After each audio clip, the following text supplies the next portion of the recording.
Hello and welcome to Another Day, Another Evil. I'm your host Melissa. And I'm your host Georgina. And today it's my turn to tell you all about a case of a serial killer. There are some stories where the name of the perpetrator dominates everything. But as always, this isn't one of those stories. Today we're focusing on the lives that were taken, the families forever changed, and the ordinary moments that turned into something unimaginable. This is the story of 4 girls who lost their lives, the investigation into their murders, and a discussion around why it took so long to find their killer. And just a note, there are some mentions of violence and sexual assault, so listener discretion is always advised. On the 12th of August 1981, 9-year-old Jennifer Cardy left her home in Ballinderry, Northern Ireland. She was heading out to see a friend, something that countless children do every day without a second thought. Jennifer was last seen by her mother at 1:40 p.m. and was never seen again. Hours later, her bicycle was discovered less than a mile from her home, covered in branches and leaves. A search aided by 200 volunteers found nothing further, and less than a week later, her body was discovered in a reservoir 16 miles away from her home. A pathologist noted signs of sexual abuse, and the autopsy concluded she had died of drowning, likely accompanied by strangulation.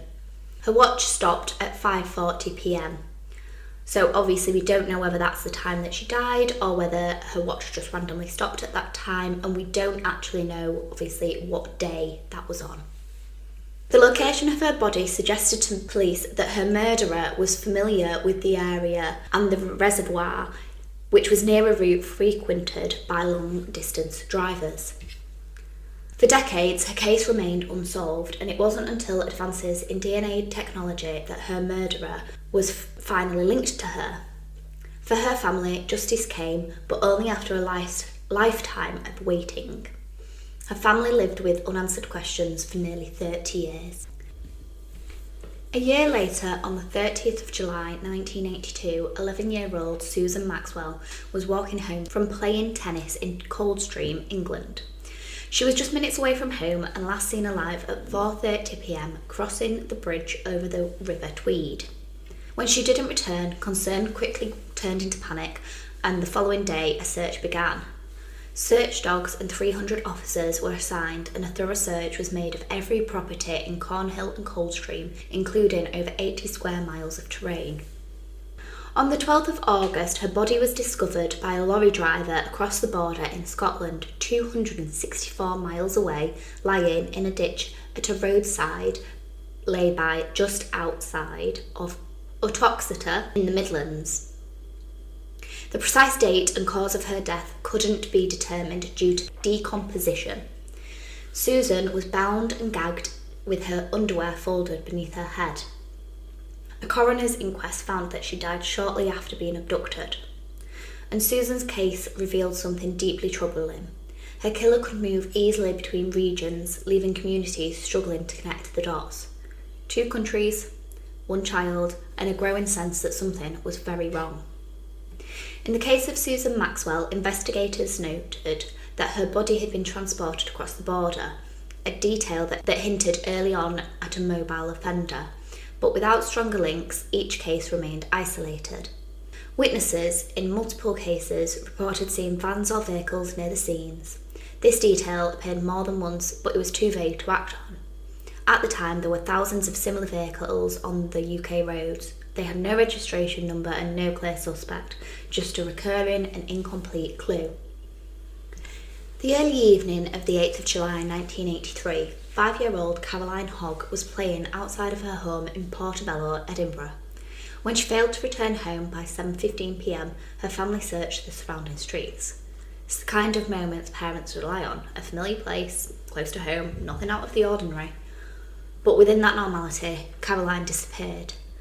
And the search for Caroline was the largest in Scottish history at the time, with 2,000 local volunteers and 50 members of the Royal Scots Fusiliers.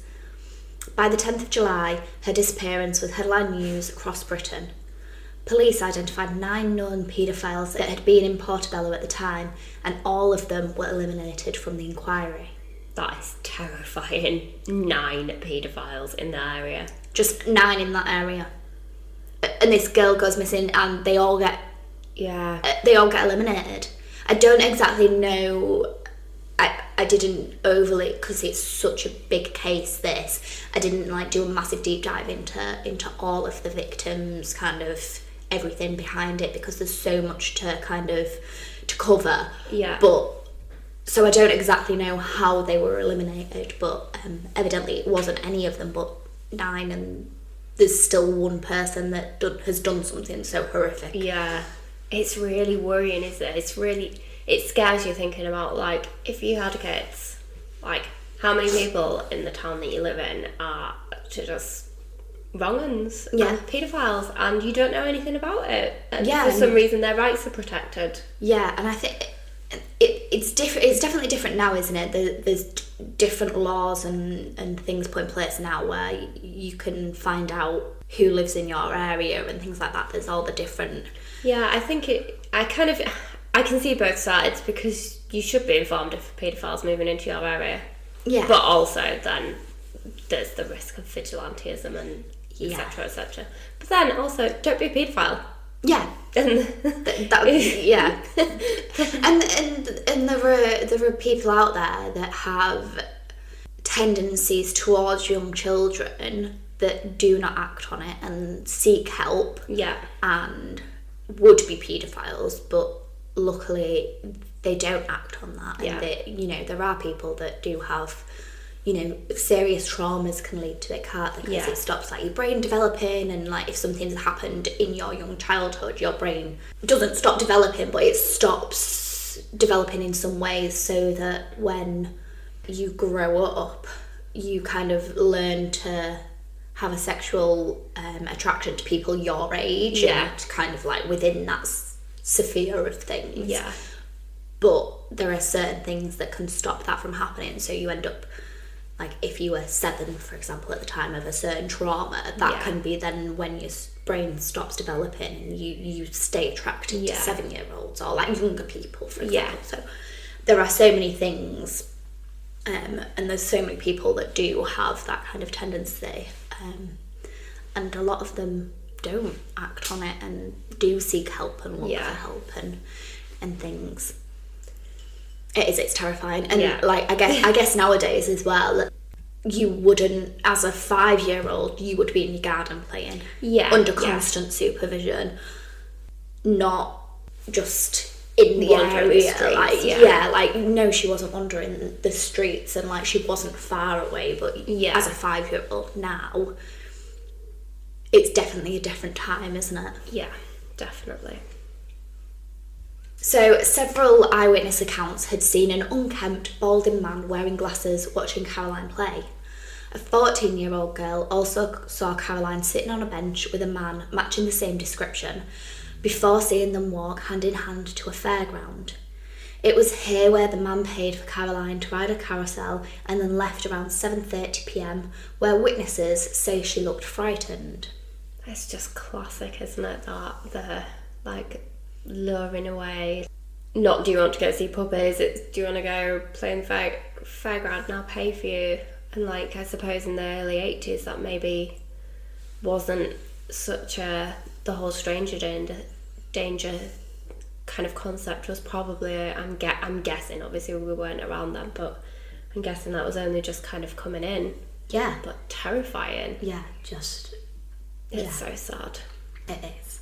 So her body was found on the 18th of July in a ditch in Leicestershire, close to the M1 motorway, so 310 miles from where she was abducted. So this is kind of the opposite to what happened with Susan Maxwell. So Susan Maxwell was abducted in England and then her body found in Scotland, and this is the opposite. This is the opposite, yeah. Okay. And the precise cause of her death couldn't be determined due to the extent of the decomposition, but a lack of clothing suggested a sexual motive. And then further insect activity suggested that the body was placed there on or after the 12th of July, so 4 days after she went missing. Okay, yeah. And then, obviously, her murder shook the community. If something could happen like that there, in a place that felt safe, it could happen anywhere. And I think that that's something that rings true to a lot of crimes in that time of like the 70s and 80s. You hear a lot of, it wouldn't happen here, you know, you can leave your house and you don't lock the door. It was a very different time. And yeah, you hear it a lot in kind of that time of cases that people are like, oh God, like it wouldn't happen here, but it does. Yeah. Whereas I think now everyone's a little bit more vigilant everywhere. Yeah. I suppose as well with the early 80s, it's a lot harder with the kind of evidence that they can get hold of, particularly when the body has been moved so far away, like disappearing in one place, turning up how many days later, decomposition. Yeah. The DNA wasn't available then. No. And obviously, like, I don't know how long it took them to actually identify it as her. Again, like I said earlier, I've not gone too much into all of that because it doesn't really add too much to the case. But yeah, I can imagine 310 miles away they were potentially, and like we say, across borders, so it was England, so Leicestershire police that will have picked that up, and she went missing in Scotland, and all the different kind of areas in Scotland, they're obviously all different police forces, so you really kind of, it must have been a real struggle at that time. Definitely. On the 26th of March 1986, 10-year-old Sarah Harper was walking home in Morley near Leeds after just going to the corner shop only 100 yards away to buy a loaf of bread. Again, an ordinary journey, a short distance, 100 yards, and a routine that felt safe, but she never made it home. And the shopkeeper did confirm that Sarah had been in and bought items from there at approximately 7:55 p.m. I think 100 yards, that'll be the distance from like our house to our shop when we grew up. I think 100 yards, you could, if it was a straight road, you can see that. It's not like it's really, really far away. Yeah. It is just terrifying. Awful. And 10 years old, you wouldn't think twice about letting them walk 100 yards away from home. No. Even now, at 10 years old, you'd be like, go to, like, you're so close to me, shop, like, you're in, like, year 6? Yeah. So, you are starting, I mean, I think it was in year 6 where we were allowed to walk to school by ourselves. Like, that was kind of that, you kind of got that, and it was so exciting that you got to go do that. Bit of independence. Yeah. Oh. And it is, it's just awful. 100 yards, that's terrifying.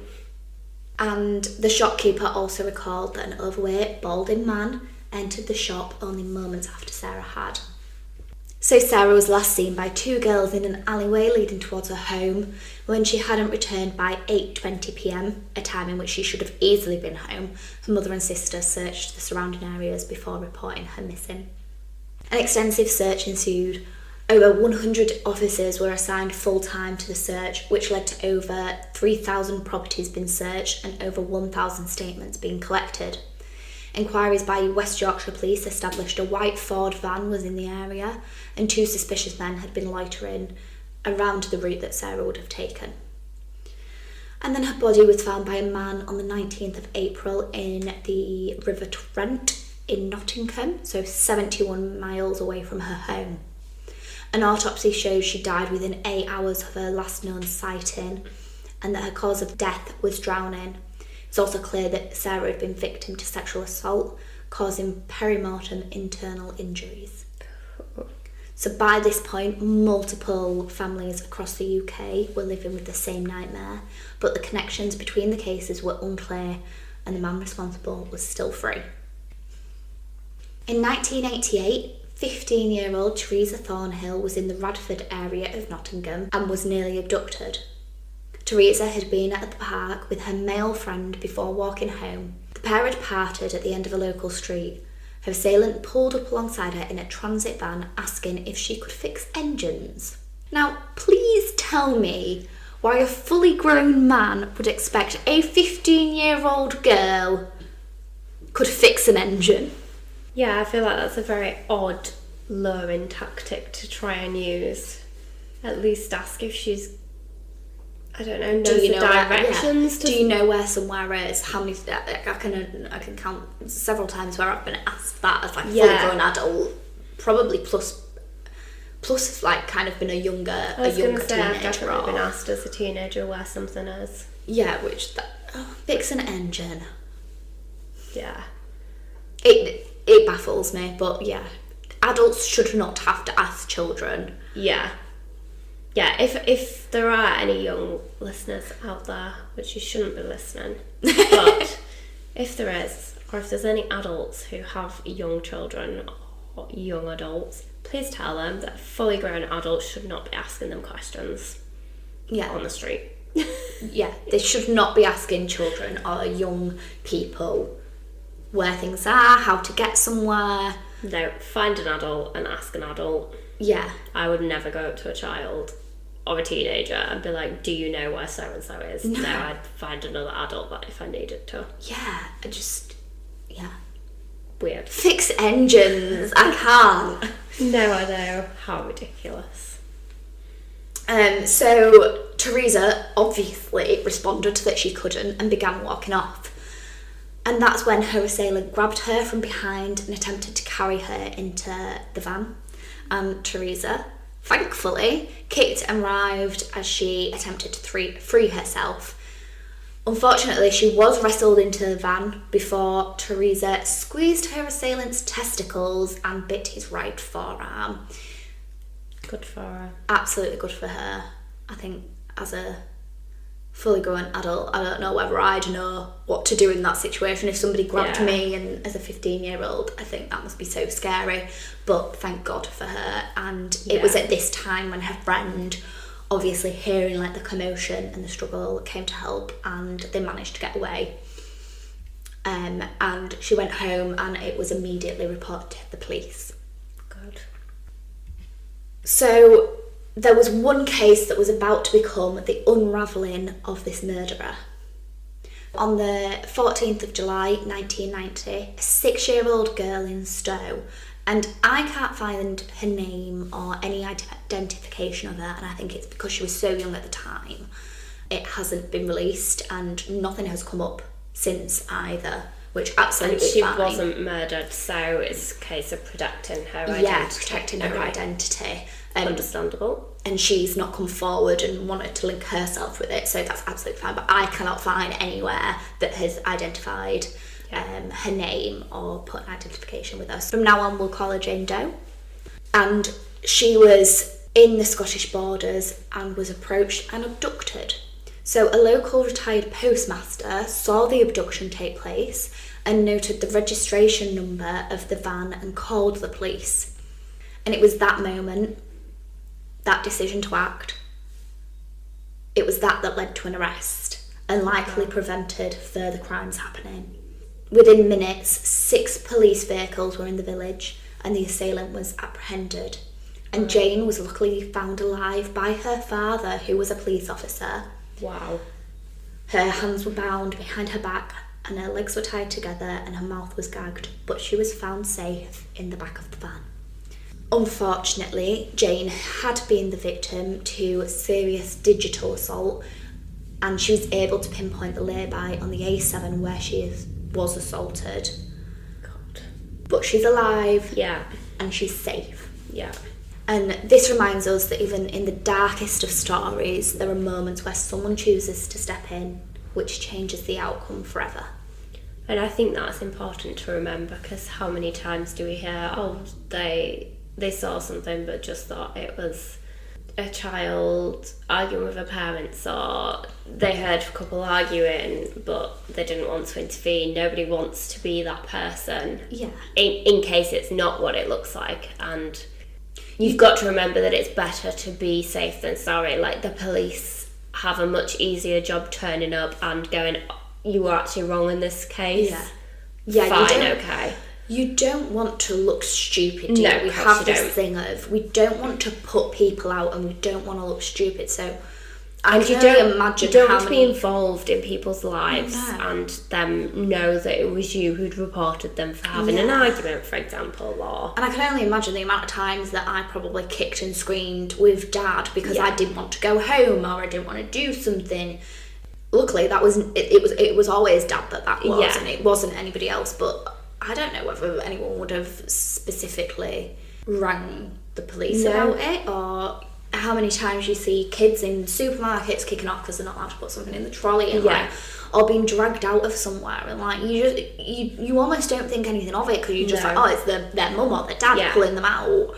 But yeah, thank God for the person who called that. Yeah, I suppose this is the thing probably in that kind of small, I'm guessing, local community where the postmaster would have known everybody and would have known who her parents were, and obviously saw that was not her parents, and there's kids getting bundled into a van. Yeah, and I think I was when I was reading up on it, it was like he literally just saw her feet come off of the floor, and like he could only like see underneath the van and could see that the feet weren't there anymore, and decided, oh, that's a bit weird, and called it in, and thankfully he did. Yeah. Because God knows how long this would have gone on otherwise. Yeah. So, of course, this is the case of Robert Black. And I'm going to give you an overview of his background, as it always does play a part in these stories. Robert Black was born in Grangemouth, Stirlingshire, in 1947 as the illegitimate child of Jessie Hunter Black, and his father was unknown. Jessie had planned on having him adopted before emigrating to Australia to escape the stigma of his birth. But at 6 months old, he was placed with a foster couple, Jack and Margaret Tulip, in Kinlochleven. I might have pronounced that wrong. I do apologise if I did. Robert was known as an aggressive child with few friends. He was prone to tantrums and was a target for bullying amongst his peers, and then became a bully to younger children, as we often see. At the age of 5, he compared his genitals to that of a girl at the same age and developed a deep interest in genitalia and female genitals. From the age of 8, he often inserted objects into his own anus, and that was a practice that carried on into his adulthood. It is speculated that Robert was berated and beaten by his foster parents, something that cannot be fully agreed upon, and I can't find like a general definitive answer to that, unfortunately. By 1958, the Tulips had died and Robert was placed with another foster family. It was here where he committed his first known sexual assault by dragging a young girl into a public lavatory and fondled her. How old was he here, sorry? Do we know? Let me do some quick maths. 11? 9. 10, 11. 11, yeah. About 11.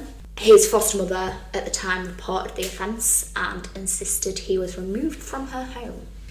So he was placed into a children's home on the outskirts of Falkirk, where he exposed himself regularly to girls. As a result of this behaviour, he was sent to Red House Care Home, which was an all-male, highly disciplined establishment in Musselburgh. Robert claimed he was sexually abused by male members of staff. However, it hasn't been confirmed and no arrests or convictions have been made. So although many people don't get caught, we must take this information with a pinch of salt. And then in 1963, Robert left his care home with assistance from his child welfare agencies and moved to another boys' home in Greenock. It was here where he obtained a job as a butcher's delivery boy. He claimed he fondled many young girls whilst making deliveries. However, I can't find any reports of these instances being reported to the police. And his first conviction was in 1963, where Robert saw a 7-year-old girl playing alone, in which he lured her under false pretenses and strangled her until she lost consciousness. And he then masturbated over her unconscious body. So he was arrested and charged the next day for lewd and libidinous? Yeah. And libidinous behaviour. He was admonished for the offence as a psychiatric examination found the incident was isolated and Robert wasn't in need of treatment. What? How is it isolated if he's been like touching and exposing himself and doing all these other weird I don't know things. whether it's because he was like, that was his first conviction, so nothing else was like on record, or Oh, for God's sake. or what. But obviously, in hindsight, we know how wrong that was. Yeah. It's 1963, he would have been 16. Yeah, I guess so. Then maybe it was because he was a child beforehand. Maybe.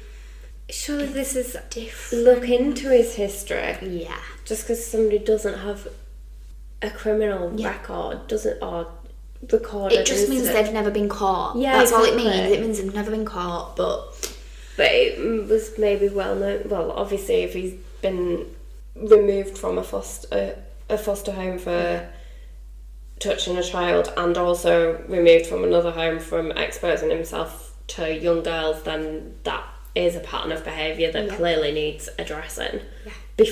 So he's not actually even in this position to start with getting arrested. I want to say, well, it was the 60s and that wouldn't happen now because we're now 60 years on, but I'm not convinced by that. no, maybe don't say that. Yeah.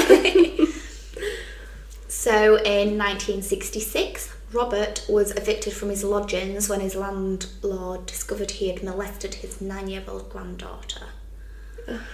So he returned to Kinlochleven, where he lodged with a couple and their 6-year-old daughter. What? And within a year, his landlord informed the police that he had repeatedly molested their daughter. So Robert pled guilty to 3 counts of indecent assault and was sentenced to a year at Polmont Borstal in Brighton, an institution that specialised in rehabilitation of serious youthful offenders. In September of 1968, 6 months after his release, he moved to London. He found various jobs between 1968 and 1970, one of which was being a lifeguard at Hornsey Swimming Pool, which is nowhere near London, but unless there is one near there, but he was fired for fondling a young girl there. Of course it was. But again, no charges were brought against him. Hornsey is in London. Okay. There's a Hornsey in London. Okay. I was like, oh, Hornsey Swimming Pool. Yeah. And then I was like, it says he moved to London. It's a district in the north of London, apparently. And then Robert began collecting child pornography and even began secretly taking photos of children at public places. And in 1972, he met Edward and Kathy Rayson, who he lodged with until his arrest in 1990. Wow, that's a long time. Was he living with them from the time he kind of met with them then? So from the early 70s? Yeah. So like 20 years? Wow. Yeah. Okay. So the couple considered Robert to be a reclusive tenant, but no cause for complaint. They even suspected him of viewing pornographic material, but they were none the wiser to its paedophilic nature. That's amazing that he's gone from throughout his childhood doing all these like dodgy things. Well, no, not dodgy. All these fucking disgusting things to children.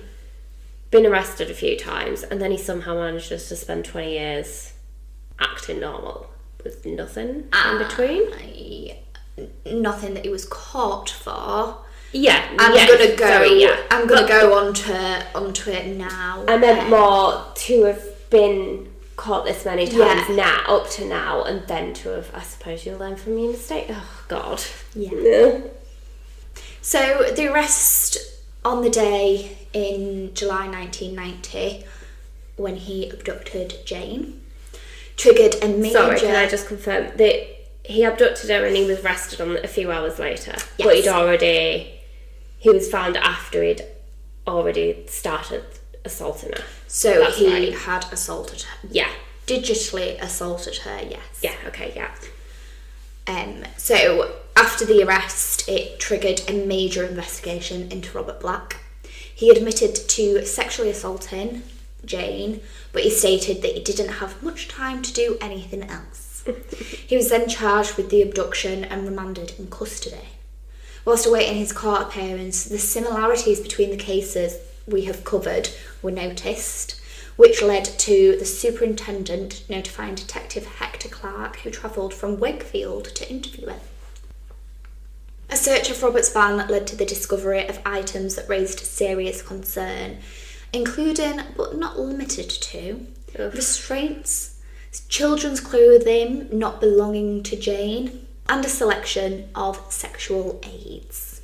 Robert had claimed that during his long-distance journeys, he would pull into laybys and dress in the children's clothing before masturbating. Robert's lodgings at Stamford Hill were searched by the Metropolitan Police, and it was this search that yielded a significant collection of child pornography, including over 50 films. So Robert's defence lawyer ordered a psychiatric evaluation which reported his uncompromising deviancy and proclivities towards children. I mean, well, yeah, there's obviously something wrong with him. Obviously. But it doesn't mean that he doesn't know that it's wrong. Yeah. And I think that is the issue with the law, I think, around like defences and things. Like, it's so difficult with psychiatric problems being like paedophilia. Yeah. Some people will be paedophiles without knowing that it's wrong, and there'll be some people who are paedophiles with also knowing that it is wrong. Yeah. But yeah, I feel like if you've been convicted before, yeah, then you know it's wrong. Yeah. If people are throwing you out, if your landlord's throwing you out because you're a nonce, then yeah, you know it's wrong. Yeah. Yeah. But there's obviously something wrong with you. If you are, like, so a psychiatric evaluation, surely, I can't, it just baffles me. There's obviously something wrong with you if you're into children. Yeah. But you know you've done something wrong. Yeah. So, on the 10th of August in 1990, Robert was tried for the abduction and sexual assault of Jane. The trial lasted one day at Edinburgh High Court, and Robert pled guilty to all charges brought against him due to the clear signs of premeditation. It was, however, asserted by his defence lawyer that the abduction was unplanned, and noted that Robert freely admitted to his paedophilic tendencies and accepted he was a danger to children, further stating he wished to undergo treatment. But too late now. I mean, if you were owning up to it, you'd have asked for help the first fucking time you got convicted 20 years ago. Yeah. Or it was more than 20 years, because he had a couple of convictions, didn't he, in his youth? Yeah. Okay. But he did still receive a life sentence. Good. Following the trial, Robert had a 6-hour interview with ex-superintendent Andrew Watt and retired police officer Roger Orr, where he freely discussed his attraction towards young children. So the two officers that he had the interview with, Andrew Watt and Roger Orr, were instructed by Hector Clark to basically be very non-judgmental, to try and get as much information like freely given as they possibly could, to kind of like get the case going and build it all against him. Like, so they were. That's really hard to do. It must have been so difficult. Like, I would not be able. Well, clearly, I would not be able to. How you think you can tell from there? Yeah, it must be so difficult to sit have there to and not judge. Sit Pretend there. to not judge. Yeah. That's Yeah, so credit to them then if they managed to do that. Absolutely. And it was here where he admitted to sexually assaulting over 30 young girls between 1960 and 1980. However, he was uncommunicative to questions relating to any of the unsolved child murders or disappearances. Despite all the information gathered during this interview, there was little to advance any of the murder inquiries. Each case was investigated by different police forces, and at the time there was no unified national system to easily link crimes across jurisdictions. Information sharing depended on manual communication, so actual physical records, reports, phone calls between police forces. It must have been really difficult. And I suppose as well the kind of news cycle wasn't as widely available in terms of if some of these weren't quite as high profile necessarily as others, if you're not watching the news at the specific time that bulletin has been issued, or if you don't read the papers, if you deal with enough shit on a daily basis that you don't want to witness anymore, like, of that kind of thing. It's not constant, it's not there in your phones, it's not every time you open up a web page or anything, it's not as easy to even come across that information, so there's that barrier as well. Yeah, definitely. And while similarities existed, they were immediately connected, so in each case the police worked intensively to solve them. Search teams were deployed, local residents were questioned, vehicles and known offenders were checked, but the consistency across the cases helped build a compelling picture. So detectives from all the forces linked to the joint manhunt began an intensive effort to gather sufficient evidence to convince the Crown Prosecution Service to charge Robert Black. The investigation included establishing travel records to see if they could confirm Robert's whereabouts on the crucial dates linked to the investigation. His receipts for Petrol Plus delivery schedules allowed detectives to link Robert to certain areas on the relevant dates, and this laborious task began to pay off when investigators began to discover precise times that Robert paid for fuel at petrol stations were close to each abduction site, and in each instance the purchase had been shortly before or after each of the abductions. That's one good thing, I suppose, in terms of if he had a job where he had to collect the receipts, he would have had them rather than having to subpoena credit card statements, which you would do in this day and age. And if it was work related for him, if he's paid cash, he would have still got a receipt because he would have wanted to claim it back. Yeah. So makes life easier for them in sense of that. Yeah. It's sometimes a lot harder to track with cases where they're obviously not necessarily working, or if they're not working, because you would pay cash and you wouldn't get a receipt, and you just hope that there's no CCTV capturing you. Yeah, and especially in like the 80s, like, that's what I mean. Like, it wouldn't have been thought of, would it? But and you wouldn't be subpoenaing or getting hold of credit card statements and stuff back then. Yeah. So the fact he had a job where he will have definitely needed to keep these receipts, makes it easier for the police. It did. However, it wasn't an easy task. No. So the prosecutors relied heavily on the circumstantial evidence, which obviously we know can be a downfall to a lot of cases. The evidence that was assembled was estimated to weigh 22 tonnes. Bloody hell. So can you imagine having to go through all of that? Like, it wasn't just a database where they could have just searched. Like, they did some serious work on it. Can you imagine the people having to carry all the evidence to court? Oh,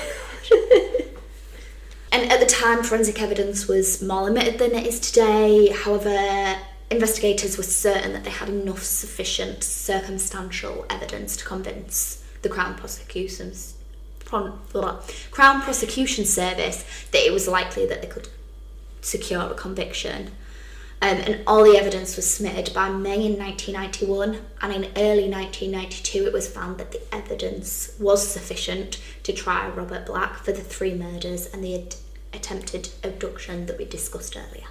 Which 3 murders? Because you talked about 4 victims at the start. We'll go into that. Okay. We'll go into that. In April 1994, Robert Black stood trial and pled not guilty to each of the 10 charges of kidnap, murder and preventing the lawful burial of a body in relation to Susan Maxwell, Caroline Hogg, Sarah Harper and the attempted kidnap of Theresa Thornhill. So Prosecutor John Milford QC described the case as, quote, every parent's nightmare, as he outlined the 3 child murders and attempted abduction, noting the similarities between these and the case Robert was already serving a life sentence for. So Milford's opening statement included the circumstances of each abduction and murder, suggesting that each victim was used for his own sexual gratification, indications of his extensive record of child sexual abuse. He closed his opening statement by stating the receipts would prove Robert was in the area on every date in question. And prosecutors also brought forward witnesses which described circumstances surrounding the abductions and discovery of all the victims, maintaining their accuracy and honesty during the cross-examination from the defence. And testimony from the pathologists who examined the bodies and statements from each victim's mothers were also read in court. And Robert Black rarely showed any emotion, even when the victim's relatives wept in court. So his defence was brought forward by Ronald Thwaites, who outlined that he had only been tied to the cold cases following the abduction that he was arrested for, suggesting that investigators were using him as a scapegoat. And he outlined that although Robert had admitted to paedophilic tendencies, there was no direct evidence to link him to any of the murders. Just him been buying fuel around all the abduction sites. Yeah, in the area. Those very weird, random areas. Yeah. That conveniently it's not like massive towns that he was at. Well, it's not even that they all went missing from the same area, so it could have been anybody. Yeah. He was in every different specific area at the time. Yeah. Okay, yeah, sure. And then closing arguments were made on the 12th of May before the jury was sent to deliberate, being directed by the judge, so Judge McPherson, to disregard any emotion or distaste for Robert Black's history, nor prejudge his guilt based on the 1990 conviction. He directed the jury to only focus on the evidence presented at trial, and guilt on one charge did not determine guilt on all charges. And I think that must be a really difficult thing to do, being in the jury. You're just a normal person. Yeah. I don't know if I could I'd love to sit on a trial like this, but I don't think I could sit on a trial like this and not prejudge him or judge him on the history or my emotion. I just don't think that I could do that, and I don't think that anybody can. I really don't. It must be so difficult. Yeah, and I think it's interesting as well. I always find it really weird when you hear juries will come back with 2 guilty verdicts and a not guilty, and I'm like, how can you go, oh yeah, he obviously did those ones, but not this other one? And I'm like, it's a CPS and those. Yeah. I would quite easily be like, nope, did them all, obviously. Yeah. So it must be so hard to separate. And I think and I think it must be so difficult in it was circumstantial evidence. Yeah. It wasn't his DNA was found on them. It wasn't anything like that. No, but I think back then when you didn't have DNA, I think nowadays it's really hard for people to be like, oh, but a receipt doesn't mean anything. Yeah. Whereas back then that, they didn't have the smoking gun of DNA, if you like. That wasn't a thing back then. So I think when you're so used to, I mean, they're not used to because they are normal people, but when that isn't a thing that you hear about and you don't see, there's no CSI programs out showing all these miraculous fucking things. People read, I know it's not the time of Sherlock Holmes, but Sherlock Holmes was all circumstantial evidence. Yeah. So if you're... And guesswork. Yeah. And if you're watching and consuming kind of programs like that, then that is a lot easier to... Agatha Christie and... Poirot. Yeah. Yeah, whereas now, I think it would be really hard for the modern juror to be like, but why is his DNA not on them?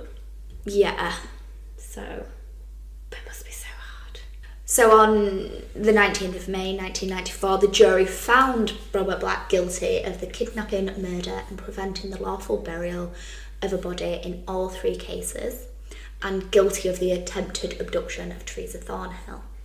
And he was sentenced to life imprisonment, as obviously that's the only sentence allowed for murder, with a recommendation that he serve a minimum of 35 years on each murder charge to be served concurrently. Robert Black was taken to Wakefield Prison, so nicknamed Murder Mansion, due to it holding some of the most notorious killers. And in February of 1995, Robert Black appealed his convictions, stating he was denied a fair trial due to the details of his 1990 conviction being introduced at trial. However, Lord Taylor refused to overturn the conviction. I always think this is a really interesting point, isn't it? When they're saying they shouldn't introduce past crimes, but then a lot of the time the past crimes are evidence or paint this kind of, it's a repeated pattern of behaviour. Yeah.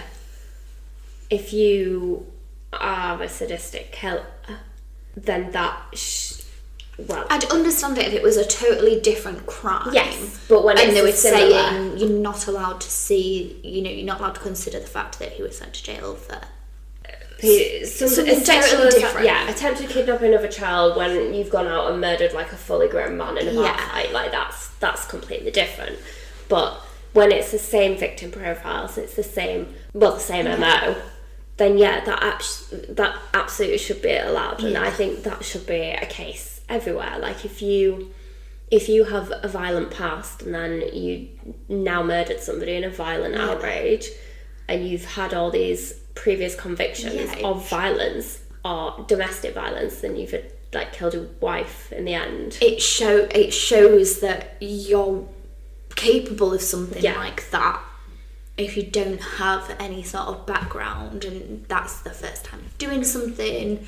And I understand that like they obviously take all of that into account during the sentencing, but I do think it does play a big role in finding them guilty. Yeah, because how many times do we see, oh, so-and-so got let off on this charge, but actually if we'd have entered all the fucking 20 convictions from before, they wouldn't have. Like this. Exactly like this case. It was seen as a random act when it evidently was not.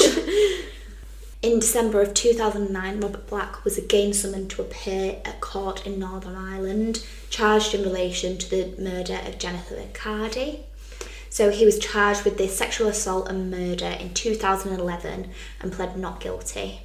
I don't understand why he pled guilty to the first thing and then he's pled not guilty to everything since. The one he got, I suppose, when you've been caught in the act. It was red-handed. He was caught red-handed. I think that he couldn't have got away with anything. But then you spend your life imprisonment. Why not also just plead guilty to all these other things that you did? Yeah. I suppose they just want a day out. They want, circumstantial evidence based solely on the petrol receipts showed him in the area on the date surrounding her abduction and murder. And in October of 2011, it took the jury only 4 hours of deliberation to find Robert Black guilty of Jennifer Cardy's abduction, sexual assault and murder following the 6-week trial. He was given a further life sentence with a minimum of 25 years, meaning he would be at least 89 years old before being considered for release. And obviously, there are many unsolved cases which have been suspected to be committed by Robert Black. However, for one reason or another, they have never been brought against him, and I'll give you a really quick overview of those potential ones because there are a fair lot. So in 1969, April Fab, a 13-year-old girl, was seen cycling from her home in Norfolk to a sister's house. Her bike was found in a field on the route she had taken, but her body has never been found. In 1973, Christine Markham, a 9-year-old girl, was last seen walking to her school in Scunthorpe. Her body has never been found. In 1977, Mary Boyle, a 6-year-old, disappeared whilst visiting her grandparents in Ballyshannon, Ireland. Robert Black was in the area at the time of her disappearance, and her body has never been found. In 1978, Jeanette Tate, a 13-year-old girl, was abducted whilst delivering newspapers in Devon. Her bike was found by 2 girls, and her body has never been found. In 1979, Suzanne Lawrence, a 14-year-old girl, was seen leaving her sister's house in northeast London.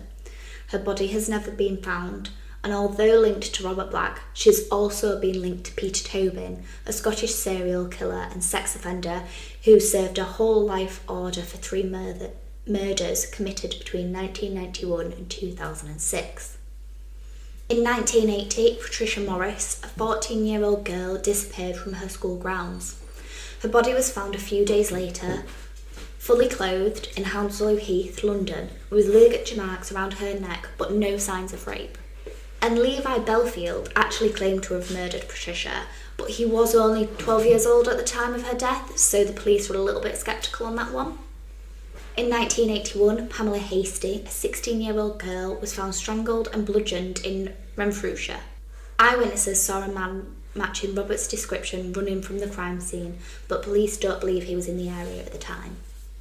In 1985, Silke Garben, a 10-year-old girl disappeared on the way to her dental appointment in Detmold, Germany. Oh. Her body was found close to a British army base, sexually assaulted and strangled. Robert Black was known to have made deliveries to the army base on the date of her disappearance. In 1986, Cheryl Morian, a 7-year-old girl, disappeared walking to her friend's house in a city near Amsterdam.